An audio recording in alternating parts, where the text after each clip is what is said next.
Welcome viewers, প্রতিদিনের মতো আজও চলে এসেছি আমার লাঞ্চের থালি নিয়ে। আজকে লাঞ্চে নিয়েছি সাদা ভাত, নিয়েছি শসা ও পেঁয়াজ কুচি স্যালাড হিসেবে। প্রথম পাতে খাওয়ার জন্য নিয়েছি আলু নিম ভাজা।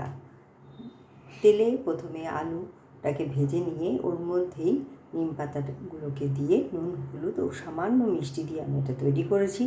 তারপরে নিয়েছি একটা পাঁচমিশালির তরকারি, যেটা আমি কুমড়ো, বেগুন, থোর, মূলো, আলু দিয়ে রান্না করেছি।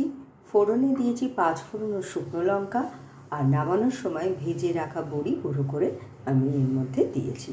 তার সাথে খাওয়ার জন্য নিয়েছি মুসুরির ডাল, যেটা আমি জিরে, শুকনো লঙ্কা ও টমেটো ফোড়ন দিয়ে রান্না করেছি। নিয়েছি রুই মাছের পাতলা ঝোল, যেটা আমি বরবটি, লম্বা লম্বা করে কাটা বরবটি ও আলু দিয়ে রান্না করেছি। ফোড়নে দিয়েছি কালো জিরে এবং আদা, জিরে, লঙ্কা বাটা দিয়ে আমি এটা তৈরি করেছি। আর শেষ পাতে খাওয়ার জন্য নিয়েছি একটু টক দই, তার সঙ্গে নিয়েছি সামান্য একটু মিহিদানা। তো কেমন লাগলো আপনাদের আমার এই লাঞ্চের থালিটা? ভালো লাগলে লাইক, শেয়ার এবং সাবস্ক্রাইব করবেন আমার চ্যানেলকে। Thank you for watching.